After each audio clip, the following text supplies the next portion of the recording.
Hare Krishna, Krishna Krishna, Hare Hare, Hare Ram,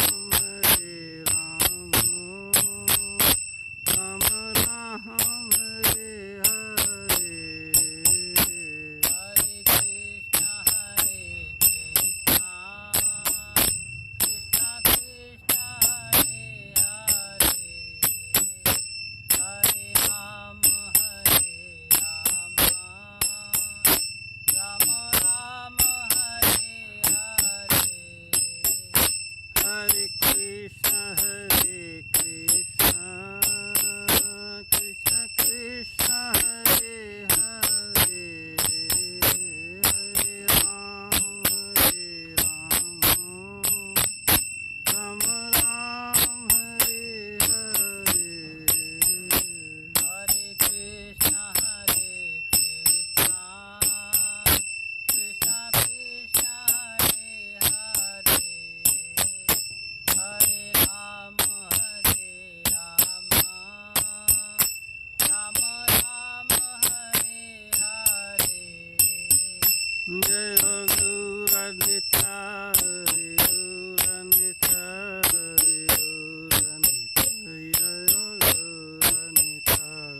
समस्त वैष्णवाचार्य वृंद की, श्री श्री गौर निताय की, श्री श्री राधा रमन बिहारी भगवान की, उपस्थित समस्त भक्त वृंद की, गुरु और गौरांग शील प्रभुपाद की। ओम नमो भगवते वासुदेवाय। ओम नमो भगवते वासुदेवाय। ओम नमो भगवते वासुदेवाय। ओम नमो भगवते वासुदेवाय। ओम नमो भगवते वासुदेवाय। ओम नमो भगवते वासुदेवाय। हरे कृष्णा। श्रीमद् भगवद गीता अध्याय 8 श्लोक संख्या 15 पे आज हम लोग चर्चा करेंगे, तो आप लोग हमारे साथ साथ बोलिए। मामुपेत्य पुनर्जन्म पुनर्जन्म दुःखालयम् शाश्वतम् कालयम् अश्वासतम् नाप्नुवन्ति नाप्नुवन्ति महात्मना आत्मना संसिद्धिं संसिद्धिं परां गतः। परं गता। मामुपेत्य पुनर्जन्म मामुपेत पुनर्जन्म दुःखालयम् अशाश्वतम् कालयम् अश्वासतम् नाप्नुवन्ति महात्माना नाप्नुवन्ति महात्माना संसिद्धिं परमां गता। संसिद्धिं परमं गता। मामुपेत्य पुनर्जन्म मामुपेत पुनर्जन्म दुःखालयम् अशाश्वतम् कालयम् अश्वासतम् नाप्नुवन्ति महात्माना नाप्नुवन्ति महात्माना संसिद्धिं परमां गता। संसिद्धिं परमां गता। शब्दार्थ। माम मुझको उपेत्य प्राप्त करके पुनः फिर जन्म दुख आलयम दुखों के स्थान को अशाश्वतम क्षणिक न कभी नहीं आपनुवंती प्राप्त करते हैं महात्मना महान पुरुष संसिद्धिम सिद्ध को परमाम परम गतः प्राप्त हुए। इस श्लोक का अर्थ तात्पर्य शील प्रभुपाद जी के द्वारा। शील प्रभुपाद की जय।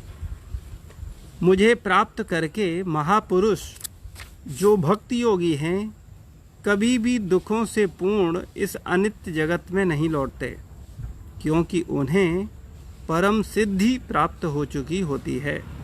तात्पर्य। चूँकि यह नश्वर जगत जन्म जरा तथा मृत्यु के क्लेशों से पूर्ण है, अतः जो परम सिद्धि प्राप्त करता है और परम लोक कृष्ण लोक या गोलोक वृंदावन को प्राप्त होता है, वह वहाँ से कभी वापस नहीं आना चाहता।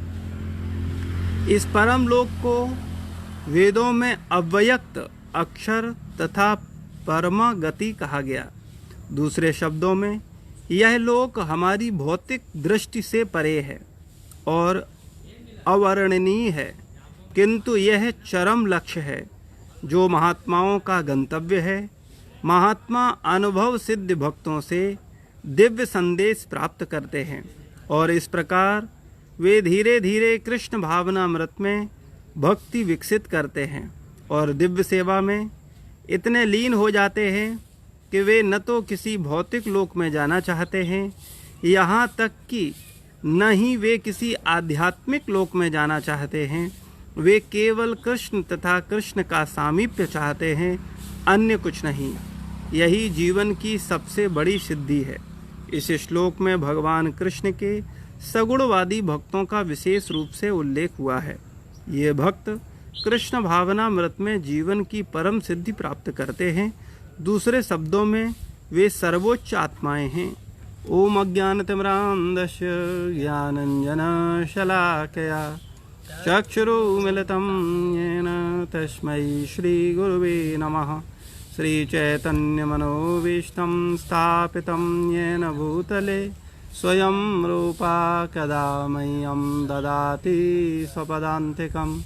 वन्देऽहं श्रीगुरु श्रीयुतपदकमलं श्रीगुरुन् वैष्णवांश्च श्रीरूपं साग्रजातं सहगणरघुनाथान्वितं तं सजीवं सावद्वैतं सावधूतं परिजनसहितं कृष्णचैतन्यदेवं श्रीराधा कृष्णपादान् सहगणललिता श्रीविशाखान्वितांश्च। हे कृष्ण करुणा सिंधु दीनबंधु जगत्पते गोपीश गोपिका कांत राधा कांत नमोस्तुते। तप्त कांचनी गौरांगी राधे वृंदावनेश्वरी वृषभानुसुते देवी प्रणमामि हरिप्रिये। वाञ्छाकल्पतरुभ्यश्च कृपा सिन्धुभैव च पतितानां पावनेभ्यो वैष्णवेभ्यो नमो नमः। जय श्री कृष्ण चैतन्य प्रभु नित्यानंद श्री अद्वैत गदाधर श्रीवासादि गौरभक्तवृंद। हरे कृष्णा कृष्णा कृष्णा हरे हरे, हरे राम राम राम हरे हरे। नमो विष्णुपादाय कृष्णपृष्ठाय भूतले श्रीमते भक्तिवेदांत स्वामीति नामिने। नमस्ते सारस्वतदेवे गौरवाणी प्रचारिणे निर्विशेष शून्यवादी पाश्चात्य देशतारिणे।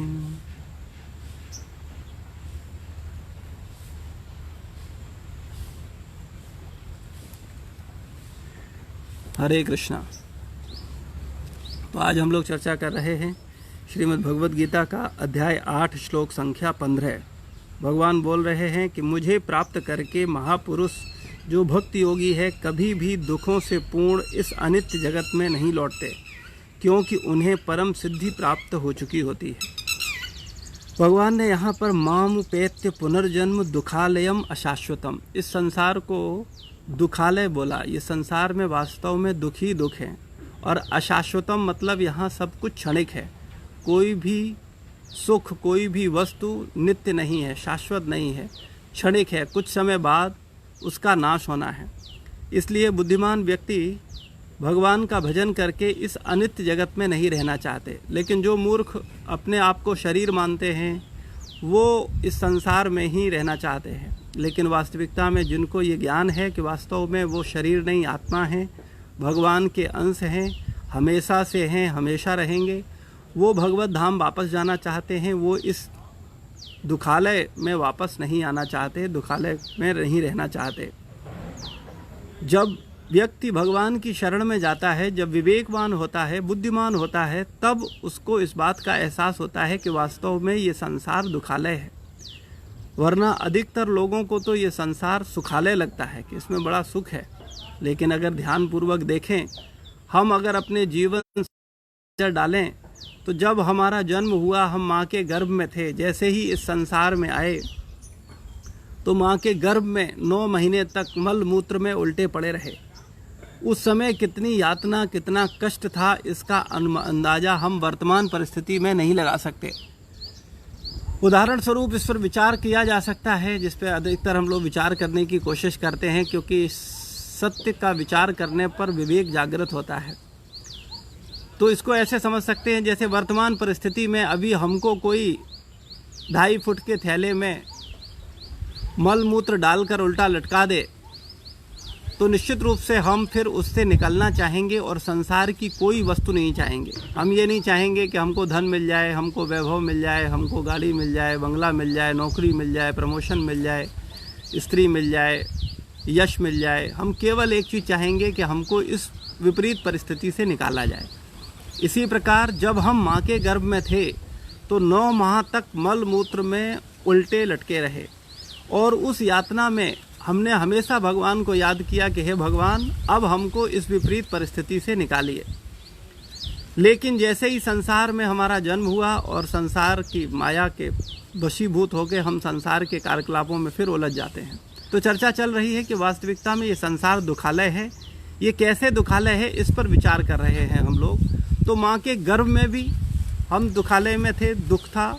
जन्म होते ही बोलते हैं जब बच्चे का जन्म होता है, जब वो माँ के गर्भ से बाहर निकलता है, आचार्यों ने, संतों ने बताया कि इतनी पीड़ा होती है जैसे किसी का खाल उधेड़ दिया जाए।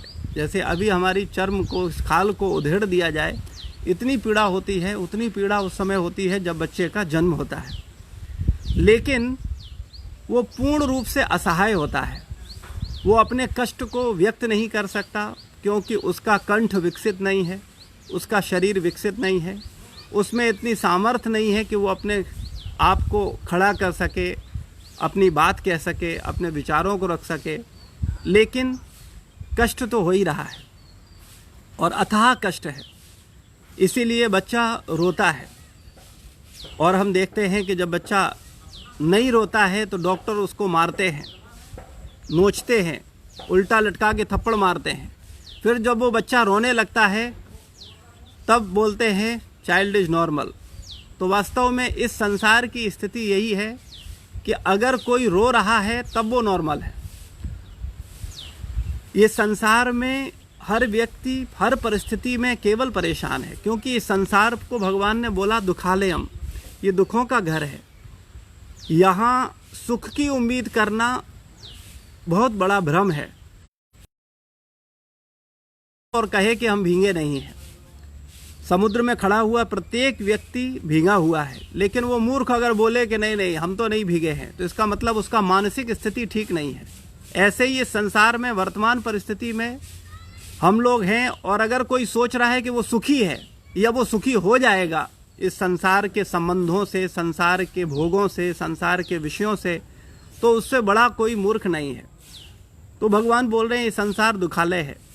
तो बचपन में माँ के गर्भ में कष्ट, उसके बाद जन्म होता है। जन्म होने के बाद बच्चा छोटी छोटी डिमांड करता है, खिलौने मांगता है, उसको नहीं मिलता है तो रोता है। आप देखते हैं बच्चे बात बात पर रोते हैं, क्योंकि वो अपने कष्ट को तुरंत व्यक्त करते हैं। बड़े होने पर व्यक्ति रोता तो है, लेकिन अंदर ही अंदर रोता है, वो बाहर नहीं रो पाता, क्योंकि उसको सांसारिक लज्जा सताती है। लेकिन ये संसार रोने के लिए ही है, बचपन से लेकर के निरंतर। उसके बाद उसको जब स्कूल कॉलेज में भेजा जाता है, वहाँ जाता है, उसको पढ़ना पड़ता है, उसको नहीं इच्छा होती फिर भी वो पढ़ता है। तो सारा जीवन अगर देखा जाए तो कष्ट से ही भरा है। युवावस्था में पहुँचता है, फिर वो विवाह करना चाहता है, उसके मनपसंद का स्त्री नहीं मिलता या पुरुष नहीं मिलता तो दुखी होता है। विवाह होने के बाद अगर पत्नी या पति अनुकूल नहीं है तब वो दुखी है, कष्ट में है। और उसके बाद संतान उत्पत्ति होने पर संतान जब बात नहीं मानती है या वो मन के अनुरूप नहीं होती है तब कष्ट है। उसके बाद जब हमारा वृद्धावस्था आता है तो वृद्धावस्था में विभिन्न प्रकार के रोग और हमारा शरीर स्वयं कष्टमय हो जाता है। विभिन्न प्रकार के जो बीमारियां हैं वो सारे कष्ट का ही स्वरूप है। तो वास्तविकता में हम सब लोगों को बुद्धिमान होना चाहिए और ये देखना चाहिए कि बचपन में अगर हम निकलना चाहते हैं तो हमें इस संसार से निकलना होगा, संसार के संबंधों से निकलना होगा।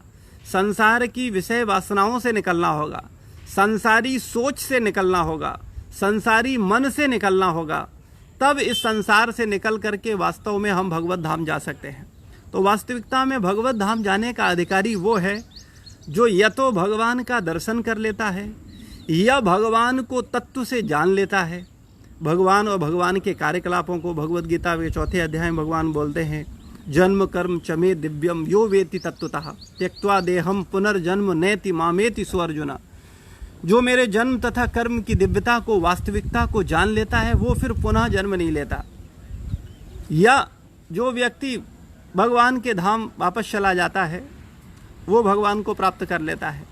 तो 3 ही अवस्थाएं हैं, एक तो भगवान का दर्शन करके, दूसरा भगवान को तत्व से जान करके, और तीसरा भगवत धाम जा करके। तो अगर हम वास्तव में भगवत धाम जाना चाहते हैं, भौतिक कष्टों से निकलना चाहते हैं, तो एक ही साधन है भगवान की शरण लेना, भगवान की भक्ति की शरण लेना। और भगवान का भक्ति ही एकमात्र ऐसा साधन है जो हमारा वास्तविक कल्याण कर सकती है, इन सांसारिक आसक्तियों से हमको निकाल सकती है। क्योंकि संसार में सुख और दुख दोनों हैं। हमने दुखों की चर्चा किया, इसके साथ साथ क्षणिक सुख भी है। लेकिन इस संसार का सुख ऐसा ही है जैसे सांसारिक भाषा में कहा जाए तो बर्गर, जैसे बर्गर में ऊपर और नीचे सूखा ब्रेड होता है और उसके अंदर बीच में थोड़ा सा चटनी होता है। तो उस थोड़ा सा चटनी और आलू के चक्कर में वो पूरा ब्रेड व्यक्ति खाता है। असली स्वाद तो उस सूखी ब्रेड में नहीं है, उस चटनी और आलू में है। तो ऐसे ही इस संसार में जरा सा सुख है, लेकिन ऊपर और नीचे दुख ही दुख है। विद्वानों ने तो यहाँ तक कहा कि संसार में सुख है ही नहीं, दुख ही दुख है। क्योंकि वास्तविकता में जो 2 दुखों के बीच का समय है उसे हम सुख मान लेते हैं, वास्तविकता में सुख है नहीं। इस संसार में सुख नहीं है, सुख नाम की कोई चीज़ है ही नहीं। इसको भी उदाहरण स्वरूप बड़े स्पष्ट तरीके से समझाया गया। जैसे अगर किसी व्यक्ति को उसके दंड स्वरूप उसको सजा दिया गया कि उसको तालाब में ले जा करके डुबोया गया, और तब तक डुबोया गया जब तक कि वो मर ना पाए, अंतिम स्थिति पर उसको फिर निकाल लिया जाए, और जैसे ही वो सांस ले ले उसको फिर डुबो दिया जाए, और फिर मरने वाला हो तो फिर बाहर निकाल लिया जाए। तो जो व्यक्ति है जिसके साथ ये क्रिया हो रही है, वो व्यक्ति तो जब समुद्र में या तालाब के अंदर, पानी के अंदर जाता है, जब उसको घुटन होती है, मरने की नौबत आती है, तब तो वो फील करता है कि वो बड़ा दुखी है। और जैसे ही वो बाहर आता है और सांस लेता है तो उसको लगता है कि वाह क्या सुख है, मैं सुखी हो गया। अंदर जाता है तो दुखी होता है और बाहर सांस लेता है तो सुखी होता है। लेकिन वास्तविकता में हमको विचार करना चाहिए कि ये संसार का जो दुख है, ये दुख ही है, क्योंकि उस पूरे प्रोसेस में दुख ही दुख है। अगर कोई व्यक्ति इस घटना को दूर से देखे तो वो क्या कहेगा, ये पूरा प्रोसेस ही कष्टमय है। लेकिन वो व्यक्ति जिसके साथ ये घटना घट रही है, उस व्यक्ति को ऐसा लग सकता है कि वास्तविकता में जब लेता है वो सुखी होता है। लेकिन जो व्यक्ति इस प्रोसेस को बाहर से देखेगा वो क्या कहेगा कि वास्तव में इसमें तो कष्ट ही कष्ट है, सुख है कहां। तो इसी प्रकार का संसार का जो सुख है वास्तव में सुख नहीं है, इस संसार में दुख ही दुख है। लेकिन चूंकि हम संसार के वस्तुओं से या संसारी लोगों से या संसार के विषयों से सुख की उम्मीद कर रहे हैं, तो हमसे बड़ा कोई मूर्ख नहीं है। ये बिल्कुल ऐसे ही है कि हम होंगे कामयाब एक दिन। वास्तविकता में हमारी ये स्थिति कभी आने वाली नहीं है। हम कभी कामयाब नहीं होंगे इस संसार में सुखी होने के लिए।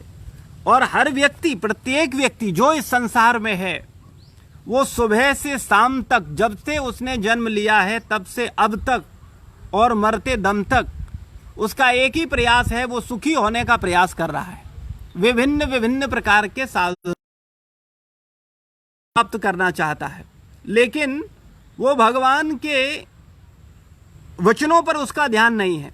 भगवान गीता में कुछ बोल रहे हैं, भैया ये भगवान का सृष्टि है, ये जमीन, ये धरती, ये आसमान, हमारे पिताजी ने नहीं बनाए हैं या हमारे पिताजी के पिताजी के पिताजी ने नहीं बनाए हैं, ये वास्तविकता में भगवान द्वारा बनाए हैं। तो जिस भगवान ने इसे बनाया है उसी ने इसको बताया है कि वास्तविकता में ये दुखालय है। तो इस संसार में संसारी वस्तुओं से या संसार से कोई सुख की उम्मीद करे तो उससे बड़ा कोई मूर्ख नहीं है। वास्तविकता में अगर हम इस संसार में सुखी होना चाहते हैं तो हमको इस संसार से ऊपर उठना पड़ेगा, भगवान का भक्ति करना पड़ेगा, भगवान की शरण लेनी होगी, भगवान के भक्तों की शरण लेनी होगी। लेकिन अहंकारी जीव दुख पाता रहेगा, कष्ट भोगता रहेगा, लेकिन वो भगवान और भगवान के भक्तों का शरण ग्रहण नहीं करेगा। वो संसार का शरण ग्रहण करेगा, वो संसार के स्वामियों की शरण ग्रहण करेगा, वो संसार में संसार की मूल आसक्ति स्वरूपा स्त्री की शरण ग्रहण करेगा, लेकिन भगवान की शरण ग्रहण नहीं करेगा, भगवान के भक्तों का शरण ग्रहण नहीं करेगा। लेकिन जो जीवात्मा भगवान तथा भगवान के भक्तों का शरण ग्रहण करता है वो वास्तव में बड़ी भाग्यशाली है। ब्रह्मांड भ्रमते कौनो भाग्यवान जीव, गुरु कृष्ण प्रसादे पाए भक्ति लता बीज। इस ब्रह्मांड में भ्रमण करने वाला कोई जीव, ब्रह्मांड भ्रमते कौनो भाग्यवान जीव, कोई भाग्यवान जीव इस पूरे ब्रह्मांड में, यानी ब्रह्मांड में अनंत जीवात्माएं हैं, लेकिन भाग्यवान कौन है? जो राजा है, जो चक्रवर्ती सम्राट है? नहीं। ब्रह्मांड भ्रमते कौनो भाग्यवान जीव, कोई भाग्यवान जीव जो गुरु तथा कृष्ण का कृपा से भक्ति लता बीज प्राप्त करता है वो वास्तव में भाग्यशाली है, वो अत्यंत भाग्यशाली है। तो हम सब लोगों को वास्तविकता में भक्ति ग्रहण करके भाग्यशाली बनना चाहिए, ना कि संसारी वस्तुओं को ग्रहण करके। संसार की वस्तुएं तो जो आपको मिलनी है वो मिलेंगी ही मिलेंगी।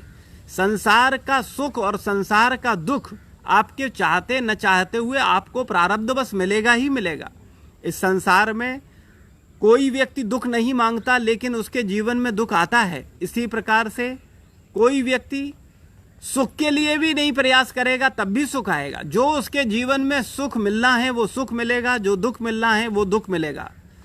बुद्धिमान व्यक्ति को इस सुख और दुख में न फंस के भगवान की शरण ग्रहण करनी चाहिए, भगवान का भक्ति करना चाहिए, और भगवान की भक्ति करके व्यक्ति को आत्म साक्षात्कार करना चाहिए। वो जानना चाहिए कि वास्तव में वो कौन है और भगवान से उसका नित्य संबंध है और इस संसार से उसका कुछ लेना देना नहीं है।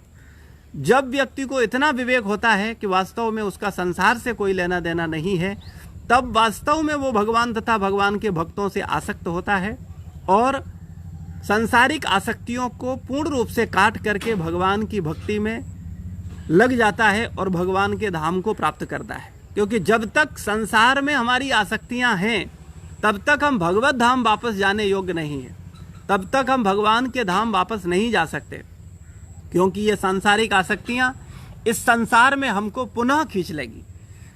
और एक बार अगर हम भगवान का भक्ति करके इस दुखालय से बाहर निकल गए तो फिर पुनः इसमें वापस नहीं आएंगे। क्योंकि कोई व्यक्ति अगर नारकीय परिस्थिति में किसी विपरीत परिस्थिति के कारण फंस जाए और वो भगवत इच्छा से या किसी की मदद से निकल जाए तो वो पुनः उस परिस्थिति में कभी नहीं जाना चाहेगा। वो चाहेगा कि अब किसी तरह से ये गलती ना हो कि मुझे पुनः उस परिस्थिति में जाना पड़े। इसी प्रकार से जब व्यक्ति इस धराधाम से बाहर निकल जाता है, भगवत धाम वापस पहुंच जाता है, तब वो पुनः इस भौतिक जगत में लौटकर नहीं आता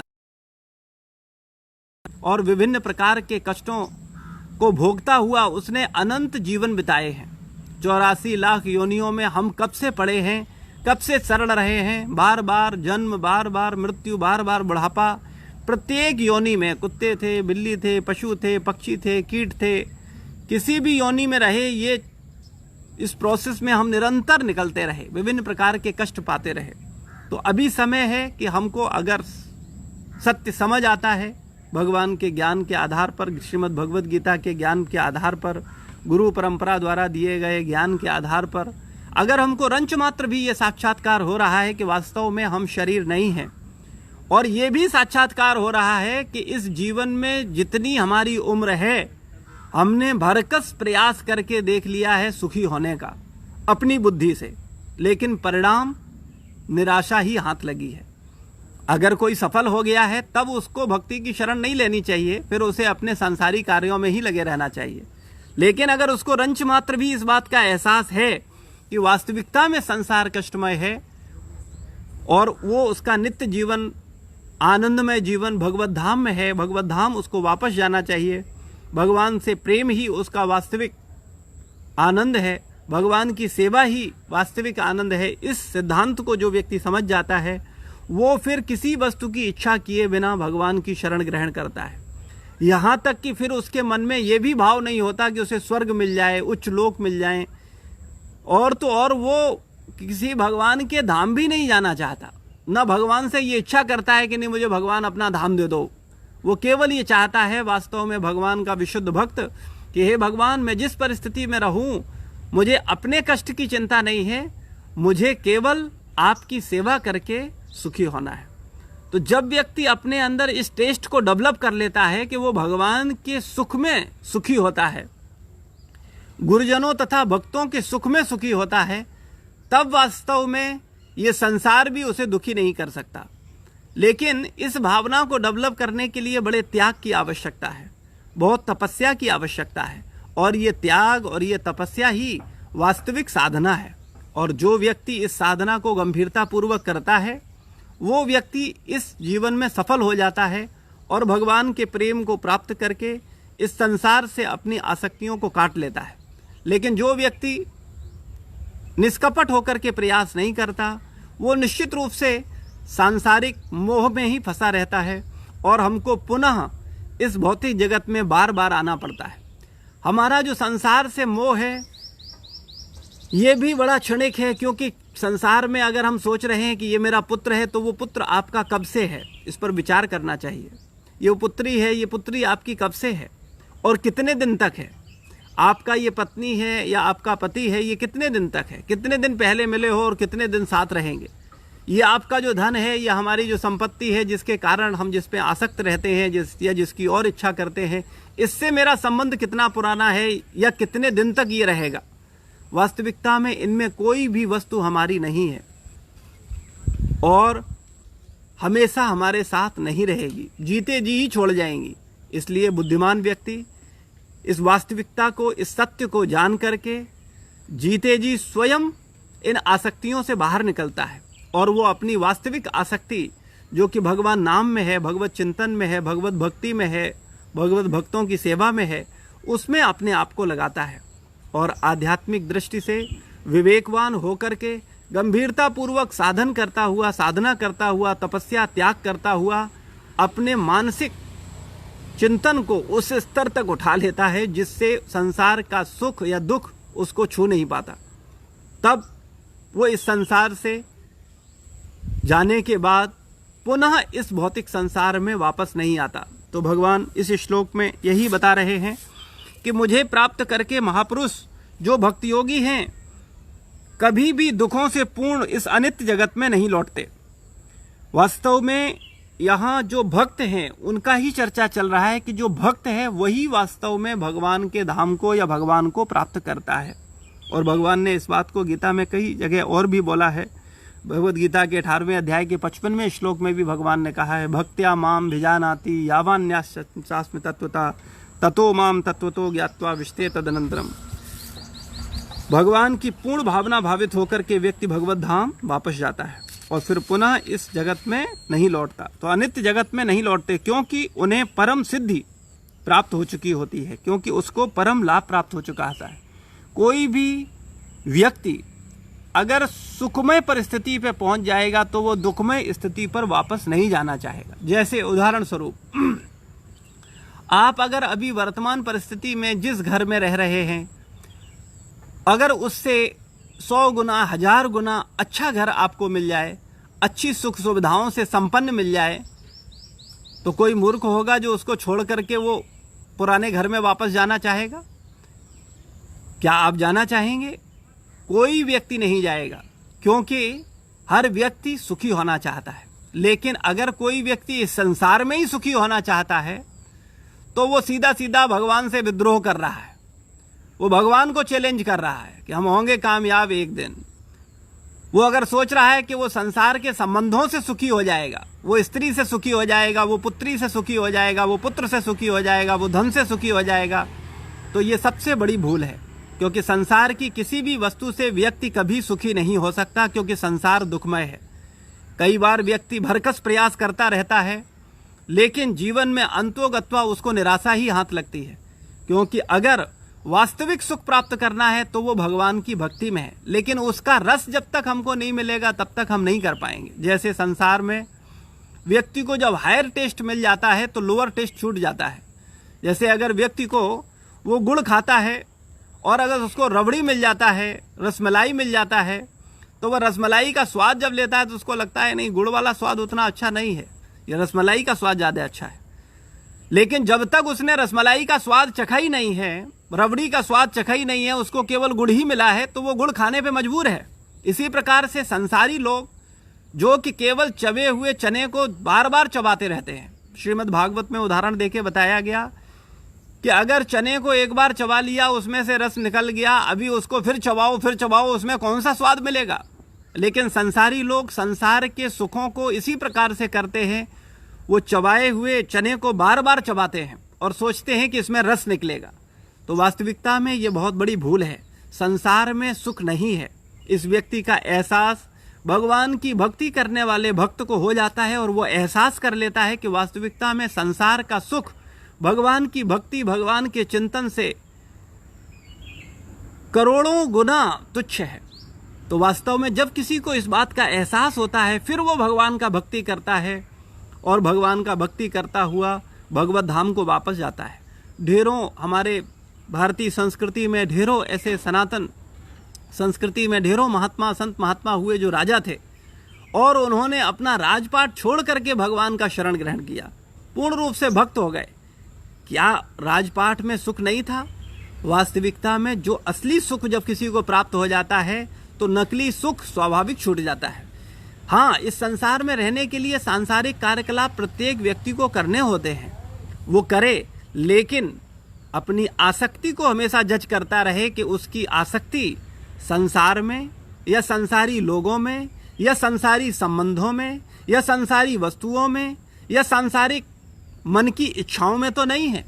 अगर वास्तव में व्यक्ति अपनी इन आसक्तियों से निकल जाता है और भगवान में आसक्त होता है, भगवान की प्रिय वस्तु में आसक्त होता है, तब वास्तव में वो जीते जी मुक्त है और वो जीते जी आनंदित अवस्था को प्राप्त कर सकता है और वास्तविक सुख को प्राप्त कर सकता है। और उस सुख को प्राप्त करने पर इस संसार के समस्त सुख तुच्छ हो जाते हैं। तो हम सब लोगों को ये प्रयास करना है कि वास्तव में भगवान का भक्ति जो कि सर्वश्रेष्ठ है उसको प्राप्त करना चाहिए, क्योंकि ये संसार दुखमय है। भगवान ने इस पर स्टाम्प लगाया हुआ है। देखिए, जो चीज़ जो जिसको निर्माता है, जो जिसको पैदा करता है, वो उसके विषय में जानता है कि इसका क्या फ़ायदा है और क्या इसका अवगुण है। तो वास्तव में भगवान ही इस सृष्टि को बनाया है, तो भगवान ने इसको बोला है दुखालयम अशाश्वतम। दो चीज़ें बताई हैं, एक तो ये दुखों से पूर्ण है, दुखालय है। जैसे विद्यालय, विद्यालय में क्या मिलता है? विद्या मिलती है ना। इसी प्रकार से ये दुखालय है, यहाँ दुख मिलेगा। ये भगवान का बनाई हुई सृष्टि है, इसे आप चैलेंज नहीं कर सकते, इसको आप अपनी शक्ति से सुख में नहीं बदल सकते। लेकिन जो नास्तिक है, जो भगवान का भक्त नहीं है, जो असुर है, वो हमेशा से भगवान को चैलेंज करता आया है। जैसे रावण ने क्या चैलेंज किया था कि वो सोने की सीढ़ी बनाएगा और सीढ़ी से वो स्वर्ग जाएगा और वो सबको भेजेगा, चाहे कोई उस योग्य हो या ना हो, चाहे उसने पुण्य कर्म किए हों या ना किए हों, लेकिन वो अपनी सामर्थ्य से स्वर्ग भेजेगा। इसी प्रकार से असुरों का हमेशा से ये स्वभाव रहा है, वो भगवान की व्यवस्था को, भगवान के आदेशों को चैलेंज करते हैं। तो हम लोग भी असुर हैं, इसीलिए हम लोग भी भगवान की व्यवस्था को चैलेंज कर रहे हैं। भगवान ने बोला है दुखालय है, लेकिन हम हर तरफ से इसको सुखालय बनाने की कोशिश कर रहे हैं। तो वास्तविकता में ये दुखालय सुखालय बन जाएगा अगर हम इस दुखालय से अपना संबंध हटा लें। बस एक ही साधन है। कोई व्यक्ति संसार में संबंध रखते हुए सोचे कि वो सुखी हो जाएगा, तो ये संसार की सबसे बड़ी मूर्खता है। इसलिए अगर हम वास्तव में सुखी होना चाहते हैं तो हमें संसार के संबंधों से अपनी आसक्तियों को हटाना होगा, तब वास्तव में हम सुखी हो जाएंगे। श्रील प्रभुपाद जी इसके तात्पर्य में हमको समझा रहे हैं कि चूंकि यह नश्वर जगत जन्म जरा मृत्यु के क्लेशों से पूर्ण है, अतः जो परम सिद्धि प्राप्त करता है और परम लोक कृष्ण लोक या गोलोक वृंदावन को प्राप्त होता है, वह वहां से कभी वापस नहीं आना चाहता।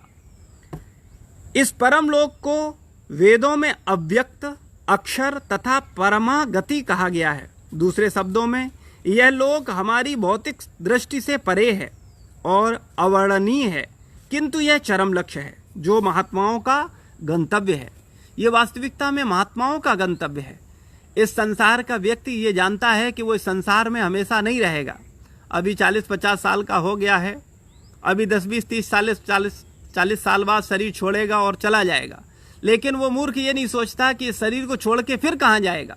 वो मूर्ख केवल इस शरीर को ही सुखमय बनाने के लिए संसार में ही दौड़ता घूमता रहता है। वो विभिन्न प्रकार के सुखों को इकट्ठा करता है, विषयों को इकट्ठा करता है और इस संसार के ही सुखों को चाहता है।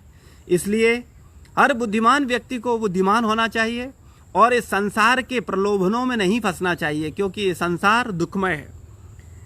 दूसरे शब्दों में यह लोक हमारी भौतिक दृष्टि से परे है और अवर्णनीय है, किंतु यह चरम लक्ष्य है जो महात्माओं का गंतव्य है। जो महात्मा है वो वहां जाते हैं जिनको ये ज्ञान है कि वास्तविकता में इस संसार के परे भी संसार है। लेकिन जो भौतिकवादी हैं, जो भौतिकवादी चेतना रखने वाले लोग हैं, वो तथाकथित साइंटिस्ट की बात पर तो विश्वास कर लेंगे, लेकिन संत महात्मा, वेद पुराण, वेद व्यास, सुखदेव, नारद, ब्रह्मा आदि सिद्ध संतों की बातों पर उनको विश्वास नहीं है। लेकिन वो अपूर्ण वैज्ञानिक, उनकी बात पर उनको विश्वास है। थोड़ा सा बुद्धिमान होकर के हमको ये ध्यान देना चाहिए कि संसार का कोई भी वैज्ञानिक क्या पूर्ण है, और अगर जब वो पूर्ण नहीं है तो वो पूर्ण ज्ञान कैसे दे सकता है। अपूर्ण व्यक्ति अपूर्ण ज्ञान ही देगा और पूर्ण व्यक्ति पूर्ण ज्ञान देगा। वास्तव में हमारे वेद पुराण उपनिषद ये पूर्ण ज्ञान से भरे हुए हैं। अगर हम इनको समझें किसी समर्थ गुरु के संरक्षण में, दुर्भाग्यवश लोग इन ग्रंथों को स्वतंत्र पढ़ते हैं और कुछ का कुछ समझते हैं और कुछ का कुछ बोलते हैं। वास्तविकता में हमको हमेशा ग्रंथों को, शास्त्रों को समर्थ गुरु के निर्देशन में ही पढ़ना चाहिए। जैसे आप अपने बच्चे को जब शिक्षा देते हो तो किताबों के साथ अकेला नहीं छोड़ देते हो, उसको किसी शिक्षक को देते हो, अच्छे शिक्षक को देखते हो कि हाँ अच्छा शिक्षक है, फिर उसके बाद में उसको शास्त्रों के साथ, उसको पुस्तकों के साथ उसको बोलते हो कि फिर वो पुस्तकों से आपके पुत्र को या पुत्री को पढ़ाता है।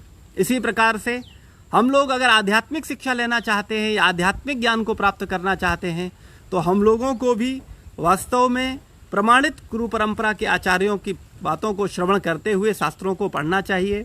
शिक्षकों की शरण में ही शास्त्रों को पढ़ना चाहिए। महात्मा अनुभव सिद्ध भक्तों से दिव्य संदेश प्राप्त करते हैं।